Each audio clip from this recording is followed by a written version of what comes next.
Adeline claqua la porte de la maison familiale avec une violence qui fit trembler les vieux murs ocre de Séville. « Tu n'es plus des nôtres ? » Dégénéré, hurla son père. Les veines saillantes sur son front ridé.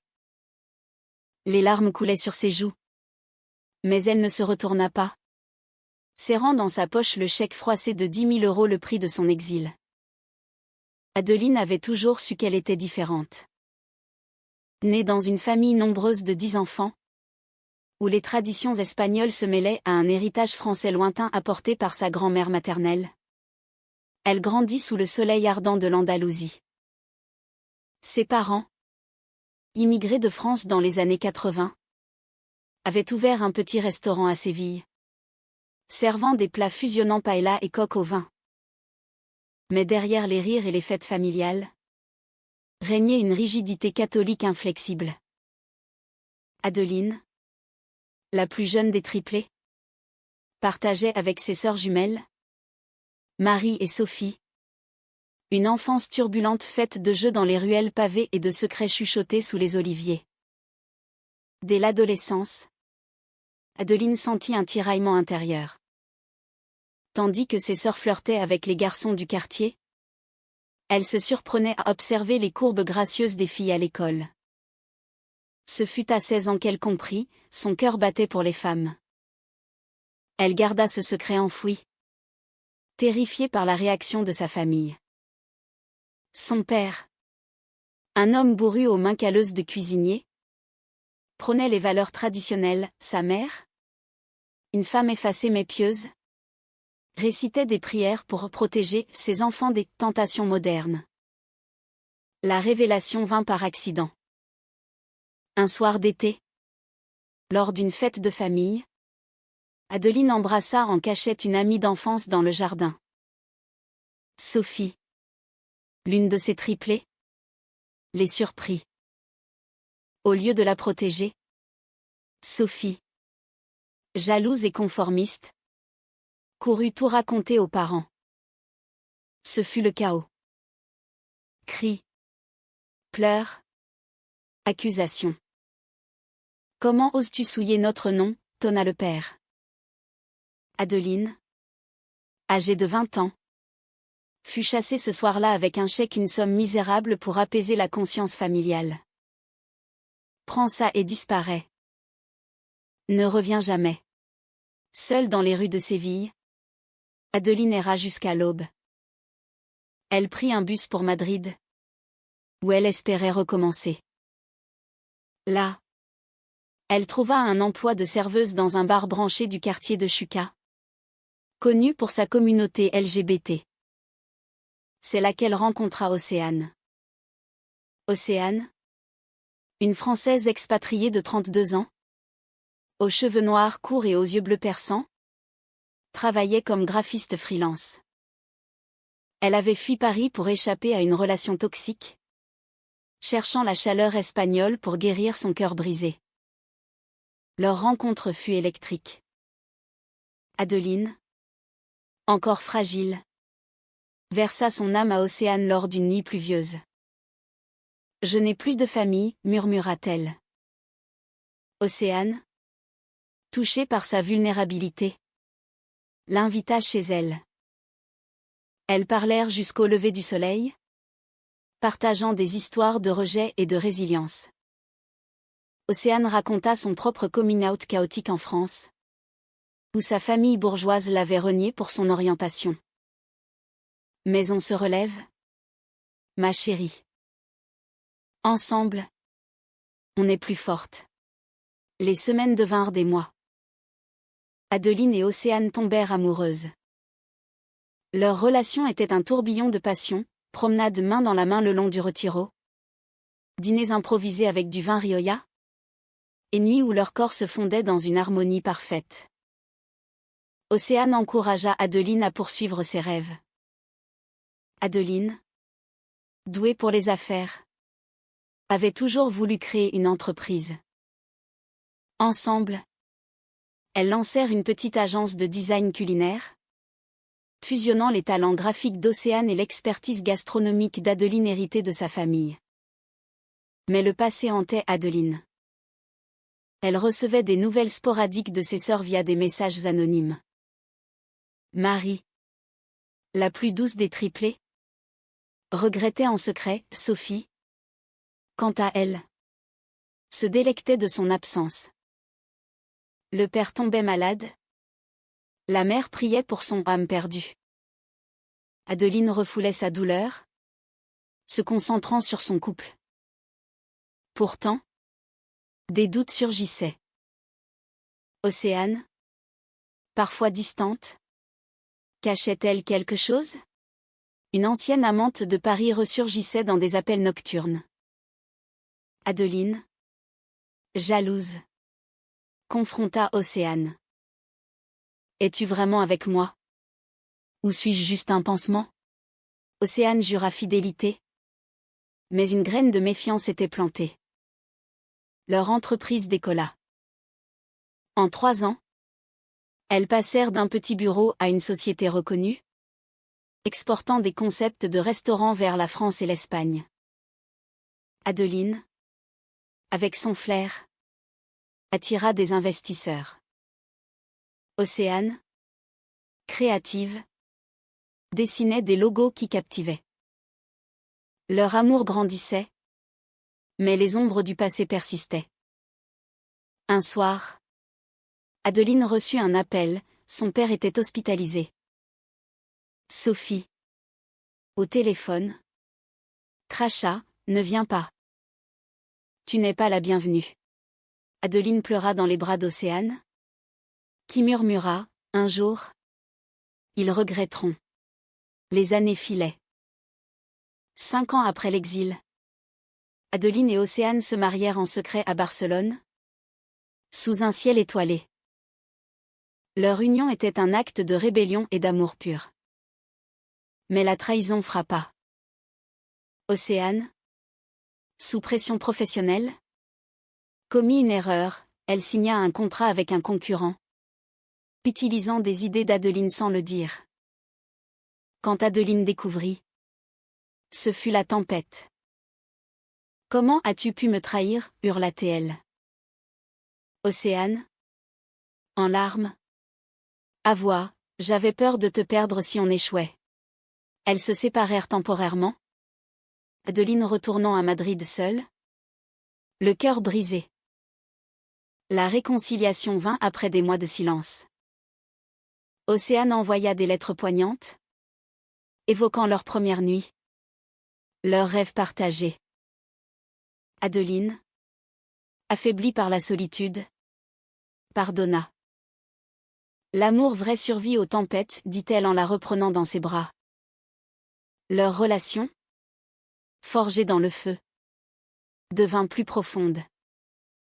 Elles relancèrent l'entreprise avec une vigueur nouvelle, intégrant des thèmes LGBT dans leur design des restaurants inclusifs, des logos arc-en-ciel subtils. Adeline n'oubliait pas sa famille. Les nouvelles arrivaient, le restaurant familial périclitait. Le père affaibli par un cancer, la mère usée par les soucis. Marie, la triplée compatissante, envoya un message, reviens. S'il te plaît. Papa regrette. Mais Sophie bloquait tout. Adeline, enrichie par le succès, envoya anonymement de l'argent pour les soins. Pourquoi les aider après ce qu'ils t'ont fait, demanda Océane. Parce que le sang est plus épais que la haine, répondit Adeline, les yeux emplis de larmes. Leur vie à Madrid était un mélange de glamour et d'intimité. Elle voyageait en France, visitant Paris où Océane avait grandi. Là, Adeline découvrit la culture française, les cafés philosophiques, les promenades le long de la Seine, les débats passionnés sur l'amour et la société. Cela infusa leur relation d'une profondeur humaniste. En France, on célèbre l'amour sous toutes ses formes, disait Océane. Adeline, influencée, écrivit un journal intime, rêvant d'un livre sur son parcours. Mais le conflit interne d'Adeline grandissait. 10 ans après l'exil, Leur entreprise valait des millions. Elles avaient vendu des franchises en Europe, amassant une fortune. Adeline, à 30 ans, se sentait vide sans racines. Je dois affronter mon passé, confia-t-elle à Océane. Ensemble, elles décidèrent d'un plan audacieux, envoyer 100 millions de dollars à la famille, une somme astronomique issue de leurs investissements en tech culinaire. La préparation fut émotive. Adeline rédigea une lettre, ceci est pour guérir les blessures. J'ai réussi malgré vous. Mais je vous pardonne. Océane, supportive, ajouta, faisons-le pour nous. Pour prouver que l'amour triomphe.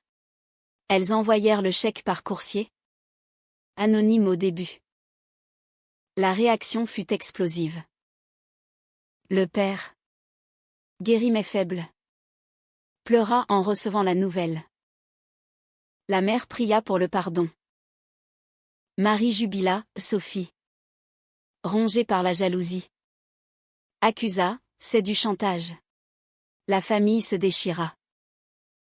Sophie, révélant sa propre hypocrisie, elle avait eu une liaison secrète avec une femme, confronta Adeline par téléphone. Tu penses que ton argent efface tout, cracha-t-elle. Adeline, calme, répondit, non. Mais il montre que je suis plus grande que ta haine. Le point culminant arriva lors d'une visite surprise. Adeline et Océane se rendirent à Séville. La maison familiale, autrefois animée, semblait fanée. Le père, les larmes aux yeux, ouvrit la porte. Ma fille. Pardon. Adeline l'étreignit. Un geste de rédemption. La mère, émue, murmura, Dieu t'a guidée. Marie les serra dans ses bras, Sophie, distante, finit par craquer, j'avais peur. Comme toi. Mais la trahison ressurgit. Sophie avoua avoir volé une partie de l'argent familial pour ses dettes. Le père, furieux, la chassa temporairement. Adeline, au cœur de la tourmente, plaida pour la clémence. Nous sommes des triplés. Le lien est indéfectible. Océane, observatrice, admira sa force. La soirée se transforma en confession collective, regrets, pleurs, rires timides autour d'un repas. Adeline et Océane restèrent une semaine, reconstruisant des ponts. Elles partagèrent leur histoire d'amour, éduquant la famille sur l'acceptation. Le père, transformé, dit, l'amour n'a pas de genre. Sophie, repentante, demanda pardon. Adeline, en larmes, accepta. Leur départ fut doux amer, avec des promesses de visite. De retour à Madrid, Adeline se sentit libérée. Grâce à toi, j'ai trouvé la paix, dit-elle à Océane. Leur relation, enrichie par ces épreuves, devint un phare. Elles adoptèrent un enfant, symbolisant leur famille choisie. Les années suivantes furent un crescendo de bonheur. L'entreprise d'Adeline et Océane s'étendit à l'international, avec des bureaux à Paris et Barcelone. Elles devinrent des figures inspirantes dans la communauté LGBT, donnant des conférences sur la résilience et l'amour. Adeline publia son livre « Les liens brisés », un récit poignant mêlant drame personnel et réflexion humaniste. Influencé par la philosophie française de Sartre et Beauvoir, l'existence précède l'essence. Et l'amour est une choix. Mais la vie n'était pas sans ombre. Océane affronta une crise de santé, un burn-out sévère dû au stress. Adeline, paniquée, la soutint, rappelant leurs vœux de mariage, dans la maladie comme dans la santé. Elles prirent du temps pour voyager en Andalousie, revisitant les lieux de leur rencontre. Là, sous les étoiles, Océane murmura, « Tu es mon encre ».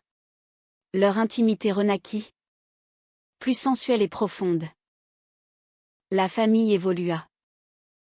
Le père, rajeuni par l'argent, relança le restaurant en version inclusive, servant des plats arc-en-ciel pour les fiertés. Marie se maria avec un homme ouvert, Sophie. Explorant sa bisexualité, trouva l'amour avec une femme. Adeline les invita à Madrid pour des retrouvailles. Les triplés, réunis, partagèrent des secrets enfouis, nous étions toutes différentes. Mais le monde nous a forcés à nous cacher. Un conflit final surgit. Un investisseur malhonnête tenta de saboter leur entreprise, révélant des secrets du passé d'Adeline pour la discréditer. Lesbienne chassée de sa famille, peut-on lui faire confiance, titraient les tabloïds. Adeline, effondrée, douta. Océane, furieuse, contre-attaqua avec des preuves, transformant le scandale en triomphe médiatique. Notre amour est notre force, déclara-t-elle en conférence. La résolution fut cathartique. Adeline confronta l'investisseur en justice, gagnant non seulement l'affaire mais aussi le respect public. La famille, unie, témoigna en sa faveur. Sophie, rédemptrice, avoua publiquement sa trahison passée, « J'ai été lâche. Ma sœur est un modèle. » Le père, fier, dit, « Tu nous as appris la tolérance. » Adeline et Océane, victorieuses, célébrèrent leur 10e anniversaire de mariage à Séville. La famille entière était présente, dansant sous les lumières des lanternes. Adeline, émue, toasta, à l'amour qui guérit, aux trahisons qui forgent, et à la humanité qui unit. Océane l'embrassa tendrement, scellant leur lien éternel. Leur vie devint un témoignage vivant. Elles fondèrent une fondation pour les jeunes LGBT rejetés, offrant bourse et soutien. Adeline, mentor, aidait des âmes perdues comme elle l'avait été. Océane, artiste, créait des œuvres célébrant la diversité. Leur enfant, une petite fille adoptée nommée Esperanza, grandissait dans un foyer d'amour inconditionnel. Pourtant, des moments de réflexion amère persistaient. Adeline se rappelait la douleur de l'exil, le chèque humiliant. 100 millions ne rachètent pas les années perdues, confia-t-elle à Océane. Mais Océane répondait, ils rachètent l'avenir. Leur relation, un mélange de passion romantique et de profondeur émotionnelle, était le cœur de tout. En France, lors d'un voyage, elles visitèrent la tour Eiffel au crépuscule. C'est comme notre histoire, majestueuse, mais forgée dans l'adversité, dit Adeline. Océane, les yeux brillants, promis, ensemble, pour toujours. Le dénouement approcha avec une douceur inattendue. 15 ans après l'exil, le père d'Adeline décéda paisiblement. À ses funérailles, la famille se réunit. Adeline, tenant la main d'Océane, prononça un éloge, il a appris tard, mais il a aimé vrai. Sophie, transformée, l'étreignit, merci de nous avoir montré le chemin. Marie, en larmes, ajouta, les triplés sont inséparables. Adeline et Océane retournèrent à leur vie, enrichis par ces liens renoués. Leur fondation grandit, aidant des milliers. Elles adoptèrent un second enfant, complétant leur famille. Les nuits étaient remplies de rires, de caresses tendres, de discussions philosophiques sur la vie. Mais un dernier twist, Océane reçut une offre de travail à Paris. Et si on rentrait en France, proposa-t-elle. Adeline, hésitante, accepta. Elles déménagèrent à Montmartre, fusionnant leurs racines espagnoles et françaises. Là, sous les toits parisiens, leur amour fleurit à nu. Adeline écrivit une suite à son livre, Les liens reconstruits, un best-seller humaniste. La conclusion fut personnellement émouvante. Lors d'une promenade au Louvre, Adeline s'agenouilla. Océane, veux-tu renouveler nos vœux? Océane, surprise, accepta avec joie. Leur seconde cérémonie, entourée de famille et d'amis, fut un hymne à la résilience. Adeline réfléchit sur son parcours, de l'exil à la fortune, de la trahison à la rédemption. La vie est un tapestry de douleur et de joie, pensa-t-elle. Leur histoire, kitschée de drame, d'émotion, de romance et d'humanité, inspirait. Dans les rues de Paris, main dans la main, Adeline et Océane marchaient vers l'avenir.